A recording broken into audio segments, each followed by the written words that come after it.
first day of Christmas, my OT gave to me a bin full of uncooked beans.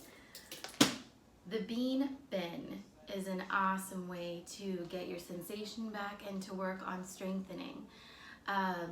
If you think about your hand, if you're not moving it or not aware of it, all of those fine things that we do with our hands, it's constant touch, it's light touch, it's positioning, it's even like getting just the side of your finger on a table.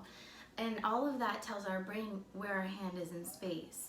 So the beans, even though it's not that much resistance, they really help us to, when we start out, to not only build a little bit of strength, but to get those fine little pieces of touch on different parts of our hand so that our brain knows, this is where it is in space. So when I work at the hand clinic I work at, I use the beans a lot as people are beginning to heal from whatever surgery they've had or injury. But I also use it with all of my stroke and TBI patients as well. So what I'll do is, the first thing I have you do is bring your hand in and just work on extension, which is this up movement, and flexion, which is this down movement. So you just go in and move the beans, and you can set a little timer or put it on your phone for 3 minutes, just going in and back.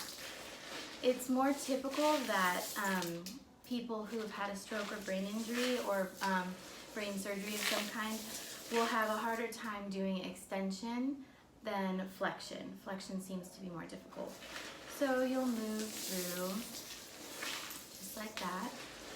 And then the other thing that you can do is in these beans, it's just dry beans of all kinds. There's black beans, pinto beans. I don't know what these beans are called. I don't think they're kidney.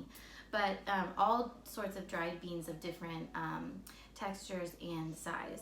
And then I'll put marbles and coins and different things like that in there. So you can work on your extension there, but also your gross grasp. So working on opening and just really getting in there, merging your whole hand and getting in there and opening them up.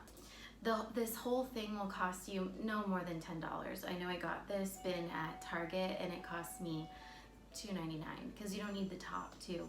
And then beans are cheap. So you work on your wrist flexion and extension, flexion, and then you can also work on your gross grasp. So you're coming in, grasping, and trying to release, and then wiggling your fingers. Often what I'll see is people will grasp and then they'll go with the other hand. Don't do that. Wiggle your fingers. Try. It might be awkward for the first 10 times. I want you to keep doing it, keep trying, keep noticing those little nuances of healing. The other thing I like to do is go in and work on the supination and pronation. With my arm this high, I'm using more of my shoulder, so I'd have to bring it in closer to have that forearm do the work. But I like to kind of see, okay, what did you find? I use this even if you're contracted, and a contracture is when you have shortening of the tendons and stiffness. So like maybe you try to do a fist and it goes like that. You could still try this activity. This would be a good one for you. So happy first day of Christmas backwards, because really it's after Christmas that these happen. I just wanted to give a little gift this Christmas season of exercises and hopefully hope, because there is so much hope. You just have to try. So Merry Christmas, and I'll see you tomorrow.